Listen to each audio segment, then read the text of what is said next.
What's up, nerds? It's your boy, the OGGM. It is 9 o'clock in the morning. It's the 24th day of October. It's hard to believe this month is already almost over. Jesus Christ, where's the time going? It's about 63 degrees and sunny, but a bit chilly here at Site B, and it's time to take a look at all the tabletop role-playing game news, weather, and general internet nonsense that is starting off this week. Right. So what's going on in the world of tabletop role-playing game since yesterday? Has there been any changes?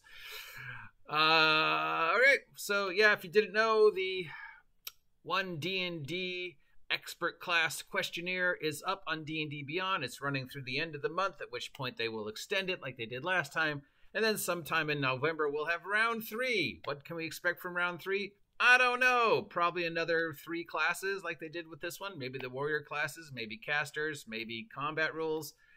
Maybe stuff that we'll be really upset about, or maybe stuff we'll go, yay, but most of us will just go, dude, they stopped caring like 6 years ago. Just stop. Just, please, just, nobody cares anymore. Just stop. So that's the story. What else is going on in the world? Oh no, stuff happened on Critical Role. Oh no. So if you've been following the soap opera that Critical Role created with the death of Marissa Ray's character, the last several episodes have been dealing with the after effects of Marissa Ray's Hollow One dying and Marissa Ray being asked to leave the table, and this just caused such an uproar where most people are just like, I don't care anymore. Of course she left the table. You know, the DM doesn't want her to know what's going on with her character, and since this is on YouTube, you know, I mean, we don't want her affecting the outcome. I thought that was clever. You know, I mean, I don't know if it's something you'd normally do, but I kind of like the idea of, oh, well, your character's dead now. We don't want you to know what's going on so that when you come back, you can't act and you can't have any say with how they bring your character on. So while we're playing, can you go make a sandwich and play some video games and just have a good time? Now, the other option, it would be, you know what, why don't you play some NPCs, which is what Mercer did. So after the break, Mercer stepped down as DM and had Marissa run because now she had 2 characters involved in the storyline. She had her Hollow One, Loranda, who was temporarily dead, and she had Keyleth, her druid from Campaign 1, who is now back. So obviously they had Mercer step down and let her run, and oh my God, did that cause a whole bunch of controversy and turmoil and people going, how dare you? And, you know, and the friendly, loving Critical Role fan base continuing to send Marissa death threats. Well, the soap opera continued because more stuff happened during the Halloween episode last week. The first mistake was, of course, that they were all in costume for the Halloween episode, continuing the tradition that they dress up in costume. And, oh boy, being in costume caused issues with the production because, like, Mercer was dressed up like Cyclops, so he couldn't see because he had the visor on. So he was like, arr, and Sam was dressed up like Mr. Fantastic, and he had this amazing pool noodle prop to be Mr. Fantastic stretching arm, but he kept, you know, sat down, and you have this like 2-3 foot long pool noodle attached to his hand. So every time he moved, this thing was like knocking things over, and yeah, and it was a mess apparently. And so people complained about that. You know, I think as much as I bag on Critical Role and Critical Role fans, and mostly which I do at this point now because I know it's going to get me heat.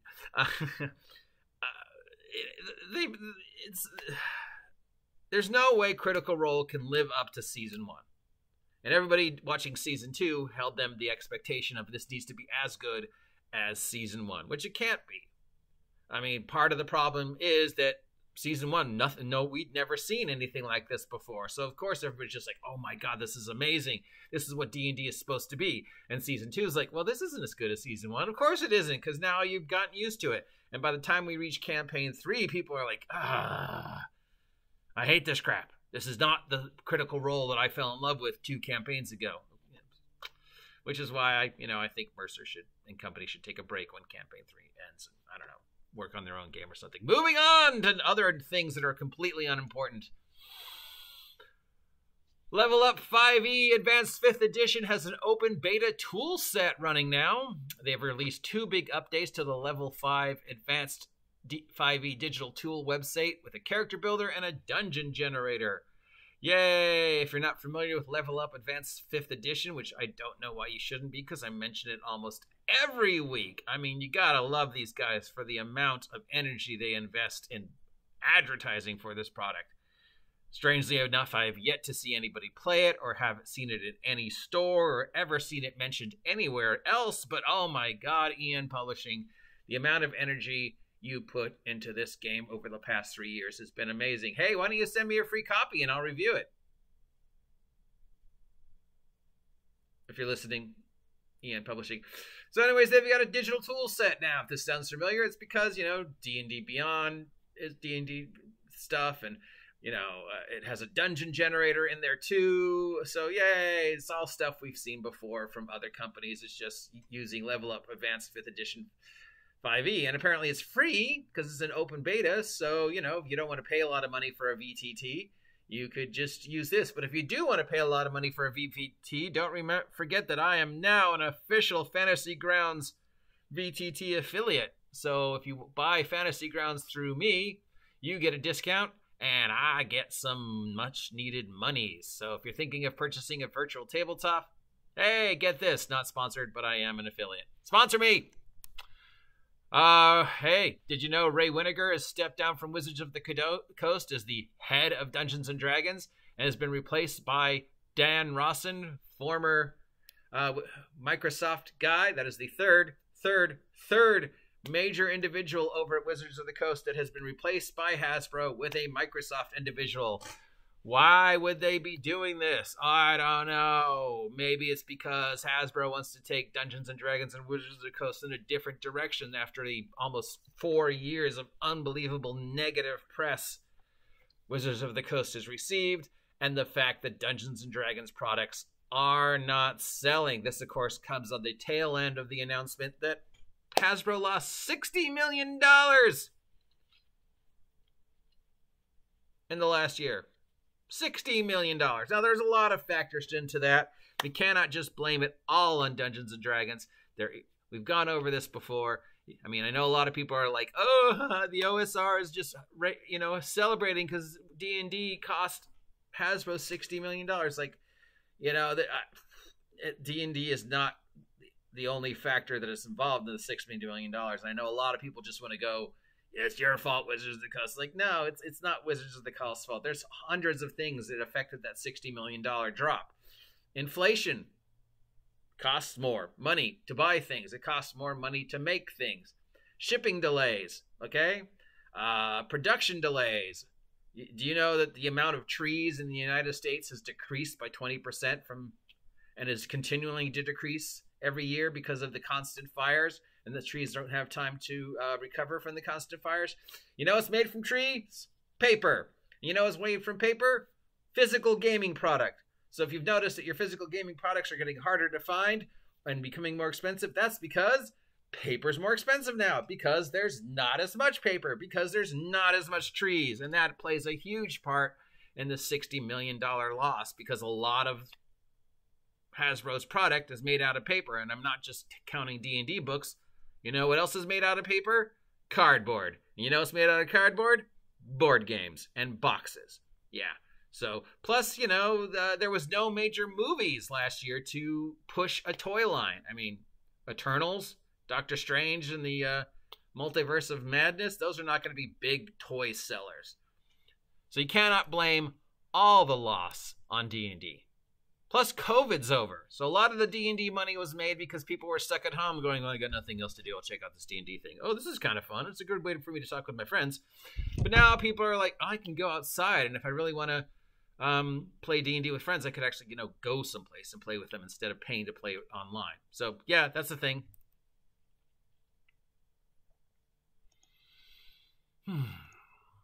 Moving on. The playtest has begun for the Monty Python role-playing game. That is being kickstarted and stuff like that. I don't know if anybody from Monty Python is involved with this or not, but the Kickstarter has already blown past the 1 million mark, and it runs until November 18th. So if you want to, you know, kickstart a Monty Python-based role-playing game, That's his official licensed Monty Python product. But again, I don't know if anybody from Monty Python, like Eric Idle, is actually involved in this. But there's a Monty Python game, role-playing game. I guess it's a comedy fantasy game with a lot of weird mechanics to replace sort of the nonsense of Monty Python. So yeah, it's being kickstarted and it's already hit the 1 million mark. The Cowboy Bebop role-playing game is still plopping along. This is a D6 dice pool system. It was being kickstarted for a long time, but now it's apparently available for sale. PDF is running for about $19, and the hardcover is running about $50. There's also several bundle options available if you want to kickstart this thing. It's been plopping around for about a year or so, trying to find the right moment to be kickstarted. So it's not the first time we've heard about it. The main thing, of course, is that maybe it's too late. I mean, it had a little buzz about a year ago because of the short-lived Cowboy Bebop TV show on Netflix, but since that failed miserably and was canceled, the buzz for the Cowboy Bebop role-playing game sort of pittered off, and people are sort of forgot about that there was a Kickstarter for this game floating around. But apparently they're still trying to get support for it. So yeah, if you want to play a D6 based role-playing game based upon the anime Cowboy Bebop, although I don't know, it feels sort of late. What, Cowboy Bebop is like, what, 10, 15 years old? I don't know. There is a change coming to the PDF prices structure from Paizo. Digital projects previously were based upon a percentage of the product. So, a rule book, but now we've seen the increase to almost $10. In the past, a rule book might cost $10 for a PDF of, say, I don't know, the Starfinder Player's Handbook. But now the PDF has gone up to $20. Adventure Paths, obviously this is not individual, it's the complete omnibus of all the adventure paths, increased almost the same to about $10. So normally a $7 adventure path PDF is now going to cost you $17, and et cetera, et cetera. So why has all these ranges gone up? I don't know. Inflation? It's harder to get digital product to move, so they want to make an ends meet. I don't know, man. I think you would go the other way because the whole world is going digital. PDFs are going to be more and more relevant because people are going to want to keep their gaming stuff on this. Now, I've proved time and time again keeping your game stuff on this does actually not work, and it's actually just much easier and faster to use this. But unfortunately, apparently, I am alone in that scientific belief, even though I've proven it. So more and more people are putting their gaming product on this. So you would actually think that you would want to make it cheaper to put it on this because people are going to be buying more of it. So you want to incentivize them to buy the PDFs. Making the PDFs more expensive, or people going to go, well, if I'm going to pay $20 for this, I might as well just throw in the extra $10 and buy this. And then I have the physical copy. How will this work out? I don't know. I mean, short term, there might be a boost in their sales, but long term, I think people are going to go, yeah, I'm not paying $30 for a PDF, dude. So, There is a new Star Trek 2D20 adventure available from the company whose name I keep getting wrong, Modifius or Mofidius. This PDF is $5. It's a 22-page adventure set in the next generation era for a Starfleet crew doing Star Trek stuff on a archaeological type dig. The adventure is called Native Soil, and it's available from Modifius or Mofidius. Free League Publishing has announced a new adventure for the award-winning Alien role-playing game titled Heart of Darkness. Oh, God, there's a name we've never heard before. It's a standalone cinematic scenario, a conclusion to the Alien role-playing game trilogy that started with Chariot of the Gods and Destroyer of Worlds. It's a 76-page PDF for $18. It's available to be played, of course, with the Alien RPG core rulebook or the Alien RPG starter set. Hasbro announced that the game sales were down almost 23% from this time last year, which we now know was about $60 million. And we've already explained why that happened, and this also explains why the head of D&D has been replaced with a brand new head of D&D. Now, is $60 million a lot in Hasbro terms, looking as they're going to make almost $1 billion this year off Magic alone, plus how much money they're going to make off of Peppa Pig and My Little Pony and Transformers and Power Rangers. I mean, when you're a multi-billion-dollar company, for you and me, $60 million feels like a lot. For somebody who's, making multi-billion dollars a year, it might not seem a lot, but if you're a stockholder or a shareholder, yeah, $60 million loss, 23% down from this time last year, that is huge. And that gets a lot of people who have invested money or get paid or make their money off of Hasbro rattling sabers, and that results in Hasbro going, okay, who can we blame? Yeah, that head of D&D guy. What exactly does he do? I don't know, Joe. He's the head of D&D. Yeah, I don't know what that means. Get rid of him. What else is going on? Oh, there's also the whole more legal stuff. Apparently, there's some harassment now between Wizards of the Coast and Justin LaNasa in TSR 3.5. The continuing lawsuits and saber rattling between Wizards of the Coast and Justin LaNasa and TSR 3.5. There's countersuits regarding Star Frontiers and other stuff. So there's this, as you know, there's been this ongoing legal battle between Wizards of the Coast and TSR 3.5. Justin LaNasa at the center of it. Now apparently there's harassment charges filed against with him, plus the whole who owns Star Frontiers thing, and the fact that TSR 3.5 has been constantly advertising Star Frontiers as an actual physical product, even though nobody has actually ever seen it. Speaking of Star Frontiers, apparently this is Star Frontiers' birthday this month. So happy, 30, 40, however long old Star Frontiers is old. Birthday, anniversary, whatever. I am sorry that so much controversy is surrounding this game. But on the bright side, it's the most attention this game has ever gotten in like 50 years. So yay!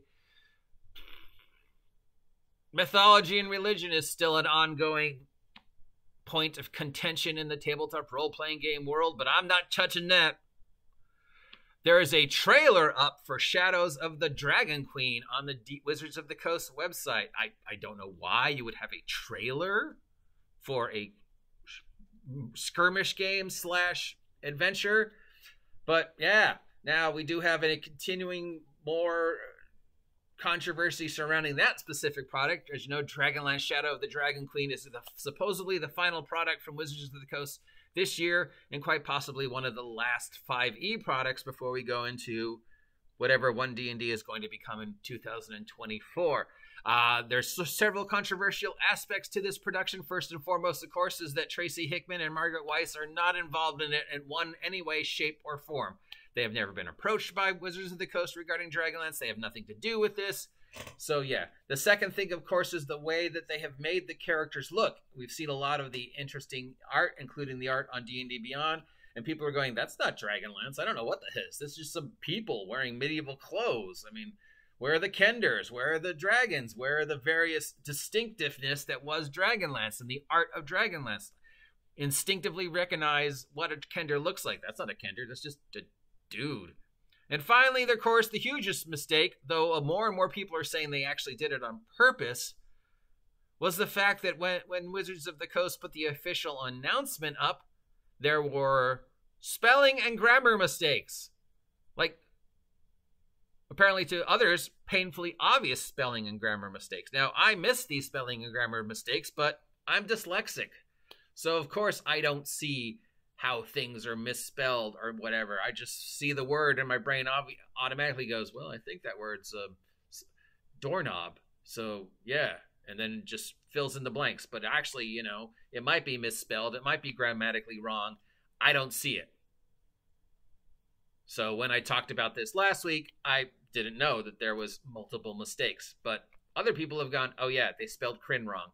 Oh yeah, Shadows of the Dragon Queen, that's grammatically incorrect. Oh yeah, there's another spelling mistake. And I was like, oh, I missed those. Oh well, I'm one person who missed them. Everybody else got them, and they're like, dude. So, yeah, there was a ad put up last week on D&D Beyond and some other media sources, and apparently there were 2 spelling mistakes and a grammatical error. Now, considering how much Wizards of the Coast supposedly invests in things like editing and cultural consultants, you think somebody would have noticed that. But on the other hand, you know, it's a spelling Kryn wrong. I mean, it's a made-up word. How do you spell a made-up word right? But yeah, I mean, I can see how somebody could have missed that and spelled it the way they did.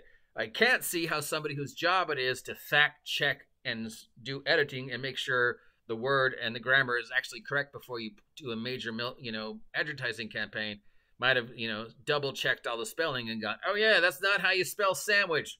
There's no G in sandwich, dude. So yeah, more controversy.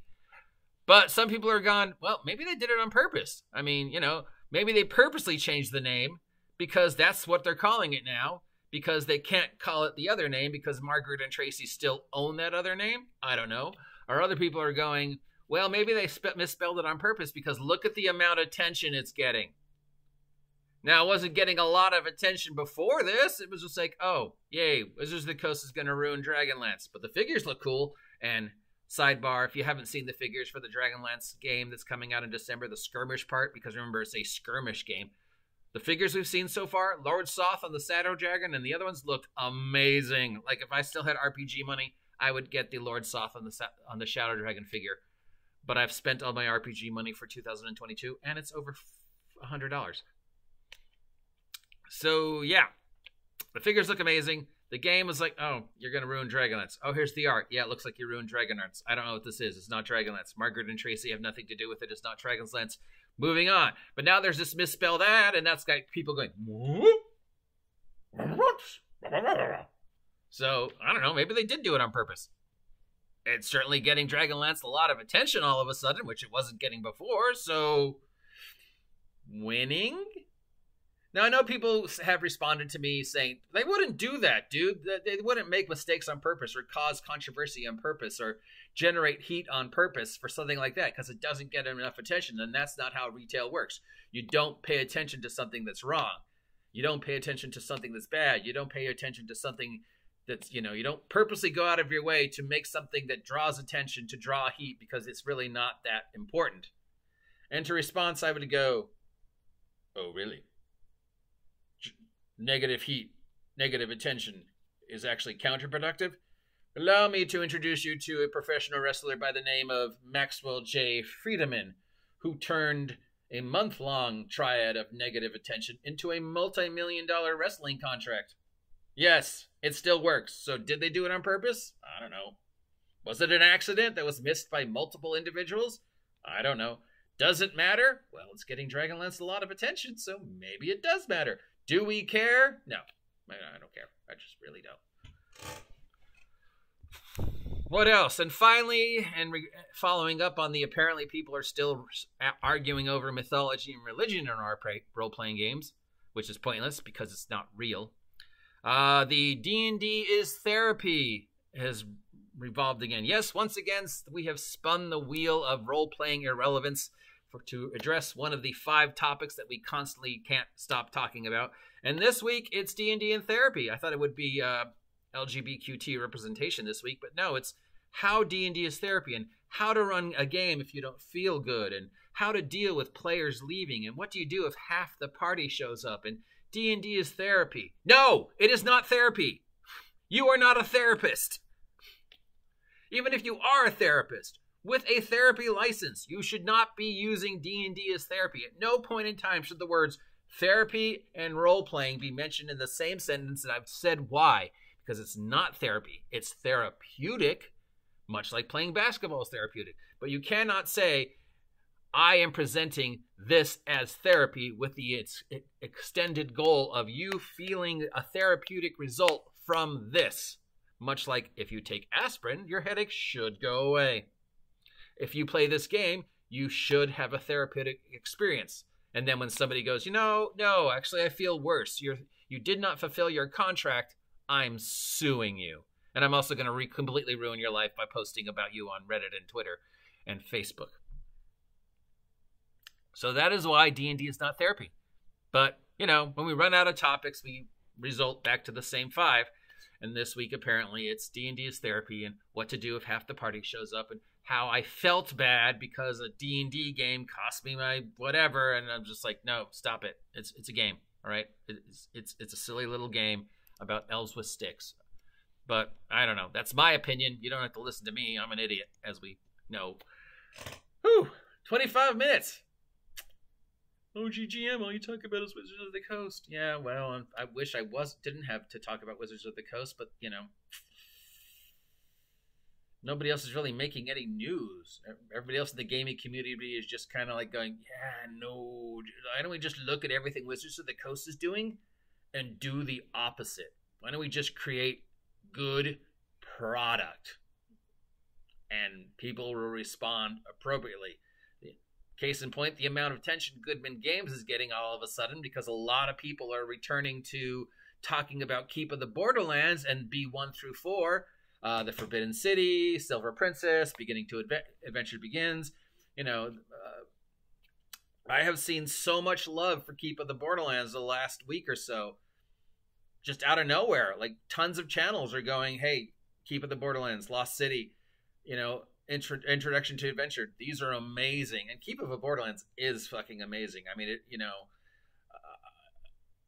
is probably the most important adventure because it set the bar for what a wilderness hex crawl sandbox open-ended style campaign could be. I mean, Keep of the Borderlands alone could be an entire campaign. I ran it for, you know, almost Keep of the Borderlands as the starting point for a campaign that lasted a year and a half, 2 years. So yeah, if you're looking for a sandbox type thing, Keep of the Borderlands and all the B1 through B4 adventures are getting a lot of love right now. They have all been recreated by Goodman Games into 5th edition adventures. So yeah, why is Keep of the Borderlands getting a whole bunch of attention right now? I don't know. Is it a good thing? Absolutely. Should you own a copy of Keep of the Borderlands and all the B series? A lot of people think yes. I mean, you know, if there's only one D&D thing you're ever going to have on your shelf that isn't Tomb of Horrors, because how often are you going to go Tomb of Horrors?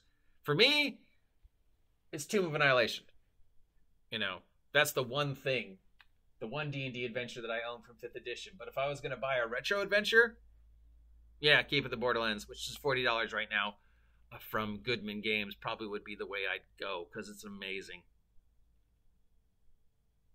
Anyways, speaking of buying things, here's a chance where I shamelessly self-promote in the hope that you will support me. Subscribe to my vlog. Help me hit 1,000 subs, and we'll do something crazy. If you're feeling generous, why don't you check out the links below and buy yourself some OGGM shirts. We've got the shirt on Teespring with hopefully 2 more shirts in the process. We've got the 2 OSR Adventure Module Zine, Monster Zines I put on a Big Geek Emporium exclusively. I've got 2 more shirts coming. I've got some more OSR product coming up for November, and hopefully by the end of the year I'll have a campaign setting, or you could just donate directly to the OGGM so he can buy himself a new computer. Merchandising. Till next time, have a great day. Stay warm, stay safe, stay happy, stay hydrated, and above all, stay off my land.